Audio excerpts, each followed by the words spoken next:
அஸ்ஸலாமு அலைக்கும். Hello everyone. நம்ம இன்றைக்கி அகத்துக்கீரையை வச்சு கீரை வத்தல் செய்ய போகிறோம். அது எப்படி செய்கிறதுன்னு பார்க்கலாம் வாங்க. 2 கட்டு அகத்துக்கீரை வாங்கியிருக்கேன். இந்த மாதிரி இலை மட்டும் எடுத்துக்கலாம். தண்ணியில் நல்லா கழுவிட்டு தண்ணி வடிய விட்டுட்டு இங்கே வச்சுருக்கேன். இப்போ 1 டேபிள் ஸ்பூன் இதுக்கு உப்பு தூள் சேர்த்துருக்கேன். 1/2 டம்ளர் தண்ணி சேர்த்துட்டு இந்த உப்பு நல்லா கரைச்சிக்கலாம்.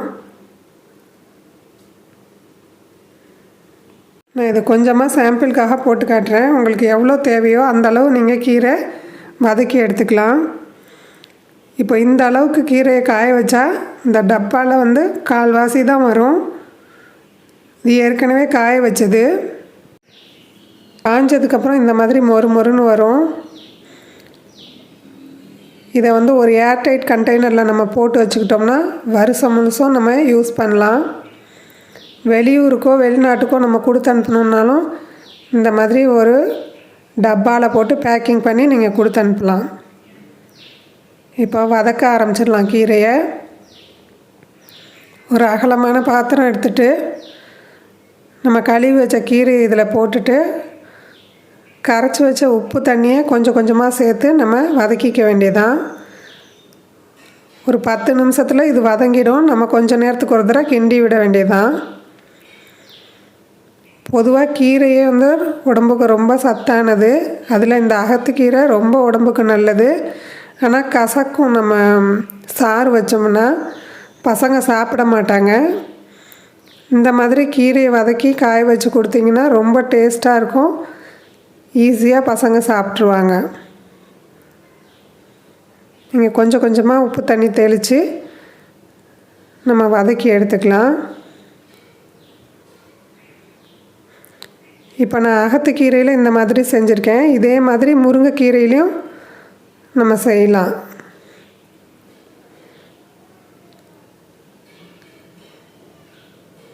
இதுக்கு கொழுந்து கீரை தேவை கிடையாது. கொஞ்சம் மட்டை கீரையாக இருந்தாலும் நல்லாயிருக்கும் வத்தலுக்கு.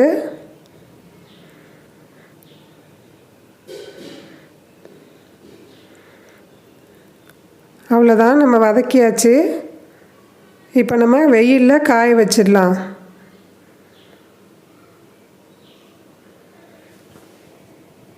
இப்போ நம்ம தண்ணி ஊற்றி வதக்குனதுக்கப்புறம் ஓரளவு கொஞ்சம் கட்டி கட்டியாக இருக்கும்.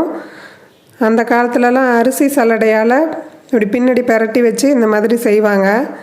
இப்போ நம்ம அது யூஸ் பண்ணாததுனால இந்த மாதிரி நான் கிரேட்டர் எடுத்துகிட்டு அதில் லைட்டாக இப்படின்னு தேய்ச்சி விட்டோம்னா இந்த மாதிரி கட்டியெல்லாம் தனித்தனியாக உதிர்ந்து வந்துடும்.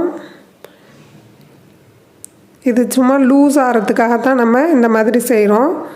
இது கிரேட் பண்ணுறது கிடையாது. இந்த கட்டி கொஞ்சம் லூஸ் பண்ணுறதுக்காக இந்த மாதிரி செய்கிறோம்.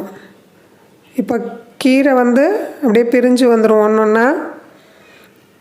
இந்த மாதிரி ஒரு பிளேட்டில் நம்ம நிழல்லே உட்காந்து பண்ணிவிட்டு காய வச்சிடலாம் வெயிலில். இந்த மாதிரி உதிர்ந்து வந்துடுது பாருங்கள். கொஞ்சம் இடம் விட்டு விட்டு நம்ம இந்த மாதிரி செஞ்சோன்னா பரவலாக காய வச்சிடலாம். நீங்கள் இதை பற்றி யார்கிட்டையாவது கேட்டிங்கன்னா ரொம்ப கஷ்டமான வேலை மாதிரி சொல்லுவாங்க. உண்மையிலே இது ரொம்ப ஈஸியான வேலை தான். இந்த பாருங்கள், இந்த மாதிரி ஊற்றி எடுத்துக்கிட்டோம். ஒரு 10 நிமிஷம் வேலை தான் இது. இப்போ காய வச்சிடலாம். இப்போ நான் காலையில் காய போட்டேன். இந்த மாதிரி மொறு மொறுன்னு காஞ்சி வந்துடுச்சு.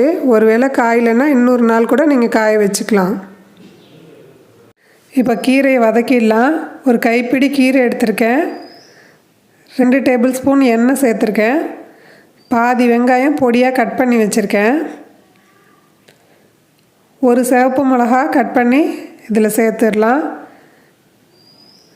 இப்போ இந்த வெங்காயத்துக்கு தேவையான அளவு உப்பு இதில் கொஞ்சமாக சேர்த்துடலாம். கீரையில் ஏற்கனவே உப்பு இருக்குது.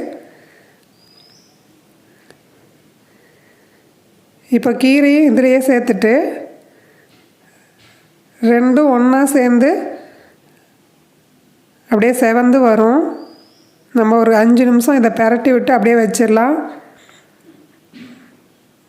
வெங்காயமும் கீரையும் சேர்ந்து முருவிட்டு வெங்காயத்தோட டேஸ்டெல்லாம் கீரையில் ஏறி இருக்கும். கொஞ்சம் காரமாகவும் இருக்கும். இப்போ இது வதங்கிடுச்சு. எடுத்துட வேண்டியதான். இப்படி தொட்டு பார்த்திங்கன்னா மொறு மொறுன்னு வந்துடும். இது வந்து சாம்பார், தயிர் சோறு, ரசம் கூட சாப்பிட சூப்பராக இருக்கும்.